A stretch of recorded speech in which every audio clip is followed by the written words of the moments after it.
Good afternoon. तो आज हम नया पार्ट शुरू कर रहे हैं, नन्हा फनकार। आई होप आप सब ने वो वीडियो देख ली होगी जो मैंने भेजी थी कल। वो सिर्फ इसलिए भेजी गई थी ताकि आपको पता चले कि कहानी में क्या है, और आज हम समझेंगे कि कहानी में क्या है। मैं साथ साथ पढ़ती रहूँगी और उसके साथ ही आपको समझाती रहूँगी। आप बुक में पेज नंबर 33 निकाल लीजिए और हाथ में एक पेंसिल रख लीजिए। तो शुरू करने से पहले एक छोटी सी समरी बता देती हूँ, सार बता देती हूँ कहानी का। ये जो कहानी है ये केशव की है। केशव 10 साल का लड़का है और वो अपने पिताजी की तरह एक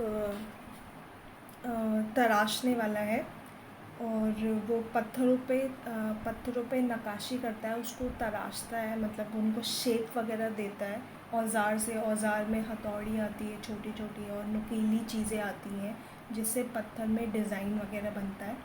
तो जो केशव है वो पत्थरों का तराशकार है, और वो पत्थरों को तराश के उन पे घंटियाँ बनाता है। और हमारे पूरे भारत में ऐसी बहुत सारी जगहें हैं जहाँ पे पत्थर पे नक्काशी वगैरह होती है। अगर आप किसी भी मंदिर वगैरह में जाएंगे, पुराने मंदिर जो होते हैं उन पे नक्काशी की हुई होती है दीवारों पे। छू के देखेंगे तो आपको पता लगेगा, उभरी होती है वो, और छूने से पता लगता है कितना सुंदर डिज़ाइन है। देख के सुंदर लगता है वो। कई जगह से कम उभरी हुई होती है, कई जगह से बहुत ज़्यादा बाहर निकली हुई होती है, कई गड्ढे वगैरह होते हैं। तो ऐसे करके बहुत सुंदर सुंदर जो चीज़ें बनाई जाती है पत्थरों पे, लकड़ी पे, मिट्टी पे, और कपड़ों पे जो डिज़ाइन वगैरह जिसको कढ़ाई बोलते हैं, एम्ब्रॉयडरी वगैरह बोलते हैं, और कागज़ पे भी होती है। तो ये जो सारी चीज़ें हैं जो पत्थरों पे बनाई गई, उसका इस पार्ट में उल्लेख मतलब बताया गया है उसके बारे में। और केशव की कहानी है ये, नन्हा फनकार। और चलो शुरू करते हैं। पेज नंबर 33, नन्हा फनकार। वह लड़का एक चौकोर लाल पत्थर के पास बैठ गया। उसने जल्दी जल्दी कोई प्रार्थना बुदबुदाई और छैनी हथौड़ा उठाकर अपने काम में जुट गया। अब देखो, ये जो वह लड़का है, वह लड़के की जो बात हो रही है, अभी तक हमें पता नहीं है कि वह लड़का कौन है।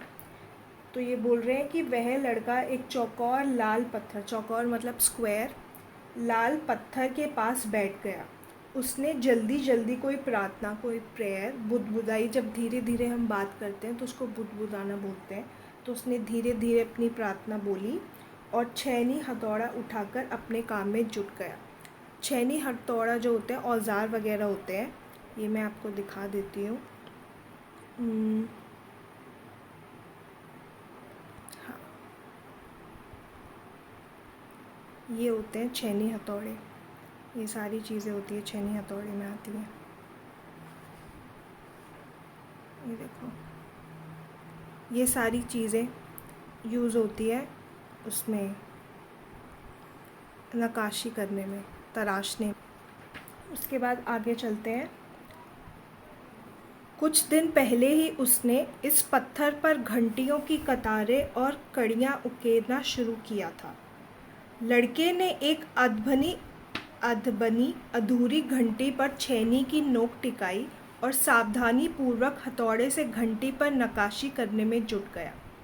तो इसमें बता रहे हैं कि कुछ दिन पहले वो जो लड़का जो लाल पत्थर के पास बैठ गया था, उसने पत्थरों पे घंटियों की कतारें मतलब लाइनें, और कड़ियाँ मतलब गोल गोल जो बनाते हैं, एक के अंदर एक होता है कड़ियाँ। जैसे मैं दिखा देती हूँ कड़ियाँ क्या होता है। कड़ियाँ बनती है ऐसे, ये होती हैं कड़ियाँ, ठीक है। तो ऐसे कड़ियाँ बनानी शुरू की। उसके बाद उकेरना शुरू किया, मतलब उसने नक्काशी वगैरह बनानी शुरू की, गढ़ना शुरू किया छैनी हथौड़े से। वो जो औज़ार होते हैं उसमें पत्थरों पे ऐसे ज़ोर डालने से चीज़ें बननी शुरू हो जाती है, दिखनी शुरू हो जाती हैं उस पर। और उसके बाद क्या किया उसने, वो शुरू किया कुछ दिन पहले ही। और लड़के ने अधबनी मतलब आधी बनी हुई, 2 वर्ड से बना है अध और बनी। अध मतलब आधी, बनी मतलब बनी, आधी बनी हुई अधूरी घंटी पर छेनी की नोक टिकाई, छेनी अभी जो औजार दिखाया उसकी नोक, मतलब उसकी जो एज होती है जैसे पेंसिल की नोक होती है, वैसे छेनी की नोक टिकाई रखी और बहुत ध्यान से हथौड़े से घंटी पर नक्काशी करने में जुट गया। अब बहुत ज़ोर से अगर हथौड़ा मारेगा तो वो तो ख़राब हो जाएगा सब, या तो हो सकता है पत्थर टूट जाए, इसलिए बहुत ध्यान से वो काम करना पड़ता है। धीरे धीरे सही जगह पे चोट देंगे, सही जगह पे मारेंगे हथौड़ी से छेनी पे, तब जाके बहुत सुंदर डिज़ाइन बनता है, बहुत सुंदर नक्काशी होती है। ठीक है।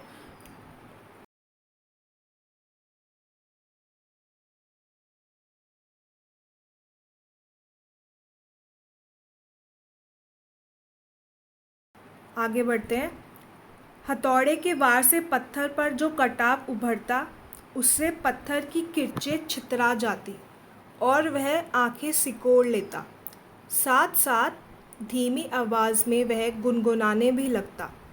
उसके चारों ओर दूसरे संगतराश भी अपने अपने काम में डूबे हुए थे। अब देखो, इसमें बोल रहे हैं कि हथौड़े के वार से, हथौड़े को जब मार रहा था वो, तो पत्थर पे जो कट वगैरह थे वो उभर रहे थे, बाहर आ रहे थे। अब जहाँ पे कट वो मार रहा था, जहाँ पे वो मार रहा था हथौड़ी, वहाँ पे तो अंदर चला जाता पत्थर, वहाँ से टूट जाता, लेकिन जो बाकी हिस्से होते हैं वो उभर के बाहर आ जाते। तो उससे पत्थर की किरचें, किरचें मतलब होता है छोटे छोटे पीस। अब जब तुम खुद भी करते होंगे ऐसा, तो जैसे तुमने कोई लकड़ी ली है या कोई पत्थर भी लिया, अगर तुम पत्थर पे ईंट ली, अगर तुमने, ईंट होती है जो ब्रिक होती है, अगर तुम उस पे एक जगह पे मारोगे तो उस जगह गड्ढा हो जाएगा, लेकिन बाकी जगह की जो होती है वो भी थोड़ी थोड़ी बाहर आ जाती है ना, तो उसके भी पीसीज हो जाते हैं, वो टूट टूट के गिरती है। जो किरचे होते हैं वो छोटे छोटे पीस ही होते हैं और छितरा जाती है, मतलब बिखर जाती हैं। वो छोटे छोटे जो पीस होते हैं पत्थर के, जो उस कट के आसपास होते हैं, वो बिखर जाते हैं और वह आंखें सिकोड़ लेता है, आंखें वैसे बंद से कर लेता है ताकि उसकी आँख में ना जाए। साथ साथ धीमी आवाज़ में वह कुछ गुनगुनाने, मतलब काम करते करते धीमी आवाज़, धीरे धीरे वो कुछ गाने भी गाने लगता है ताकि उसको काम करने में मज़ा आए। उसके साथ उसके जो चारों ओर दूसरे संग तराश भी दो शब्दों से बना है, संग और तराश। तराश जो तराशते हैं, जो तराश नक्काशी वगैरह बनाते हैं, और संग मतलब साथ, मतलब उसके साथ जो तराशने वाले, नक्काशी करने वाले जो लोग हैं, उसके आसपास जो जितने भी लोग हैं जो तराश रहे हैं पत्थरों पे, वो सब भी अपना अपना काम कर रहे हैं, अपने काम में डूबे हुए हैं। आगे बढ़ते हैं। केशव 10 साल का था और अभी अपना काम सीख ही रहा था। पिता के एक बार करके दिखा देने पर वह सीधी लकीरों वाले और घुमावदार डिज़ाइन उकेर सकता था।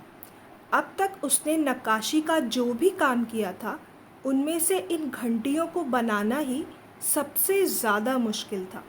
केशव जानता था कि एक दिन तो ऐसा ज़रूर आएगा जब वह बहुत बारीक जालियाँ, महीन नफीस वाले बेल बूटे, कमल के फूल, लहराते हुए सांप और इटलाकर चलते हुए घोड़े, ये सब पत्थर पर उकेर पाएगा, ठीक उसी तरह जैसे उसके पिता बनाते हैं। अब पता चल रहा है हमें कि वो जो लड़के की बात हो रही है उसका नाम केशव है और वो 10 साल का था और उसने अभी अभी काम शुरू किया। और वो अपने मतलब बहुत इतनी जल्दी सीखता था चीज़ें कि अगर उसके पिताजी एक बार ही करके दिखा देते थे तो सब कुछ सीख जाता था। सीधी लकीरें, मतलब पत्थर पे सीधी लकीर खींचना बहुत मुश्किल चीज़ होती है। हम पेंसिल से एक पेज पे सीधी लकीर नहीं खींच सकते अगर हमारे पास स्केल नहीं हो, है ना।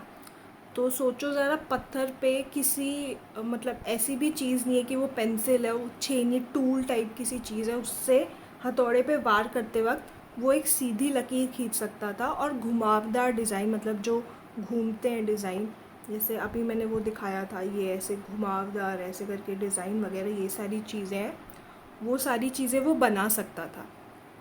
अब तक उसने जो नक्काशी की थी, जो भी काम किया था, उसमें से घंटियाँ बनाना सबसे ज़्यादा मुश्किल काम था, क्योंकि घंटियाँ होती है छोटी, तो जो वो छोटी घंटियाँ होती है उस पर आपको डिज़ाइन बनाना है, तो वो डिज़ाइन भी और भी ज़्यादा छोटा होगा, तो सबसे ज़्यादा मुश्किल काम होता था।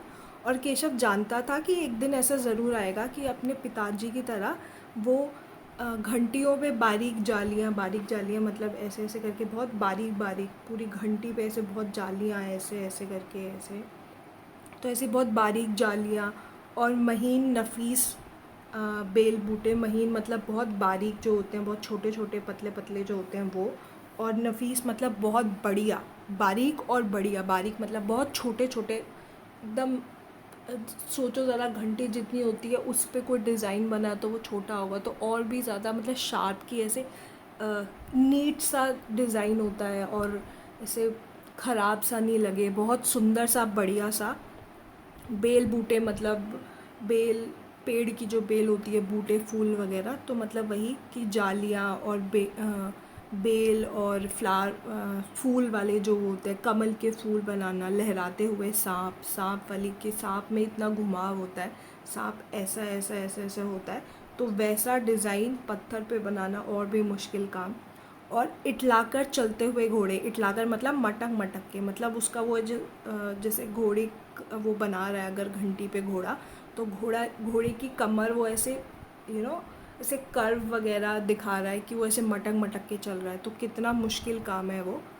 और वो उकेर पाएगा मतलब वो उस पर बना पाएगा, गढ़ पाएगा और नक्काशी कर पाएगा। उकेरना का मतलब होता है ठीक उसी तरह जैसे उसके पिता बनाते हैं। आगे बढ़ते हैं। कई साल पहले जब वह पैदा भी नहीं हुआ था, उसके माता पिता गुजरात से आगरा आकर बस गए थे। बादशाह अकबर उस वक्त आगरा का किला बनवा रहे थे और केशव के पिता को यही काम मिल गया।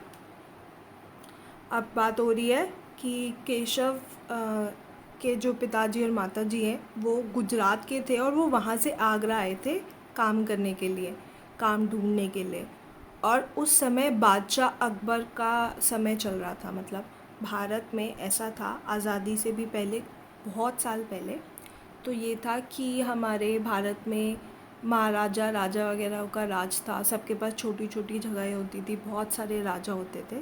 तो उनमें ऐसा था कि बाहर से मुग़ल आए थे हमारे देश में, और उन मुग़लों में जो सबसे कहते हैं कि सबसे बड़े जो राजा थे या जिनको सब जानते थे, या मुग़लों में जो सबसे अच्छे राजा थे, और उनका नाम था बादशाह अकबर। तो बादशाह अकबर जो थे वो उस वक्त आगरा का किला बनवा रहे थे। अब किला बनवा रहे थे मतलब पुराने ज़माने में जो भी बिल्डिंग वगैरह बनती थी उस पे ये लोग नक्काशी करवाते थे, सुंदर सुंदर जो भी तुम देखोगे पुरानी चीज़ें, उनमें सब में जो भी तुम बिल्डिंग वगैरह देखोगे पुरानी, मतलब मंदिर की या म्यूज़ियम टाइप की चीज़ या महल वगैरह जो अब म्यूज़ियम वगैरह बन गए हैं या फिर ऐसी जगह बन गए हैं जहाँ पे आप जाके रह सकते हो, तो उन सारी जगहों पे देखोगे ना, दीवारों पे, छत पे तुम्हें ऐसे छोटे छोटे डिज़ाइंस दिखेंगे, और वो सारी नक्काशी जो होती थी वो सब करवाते थे।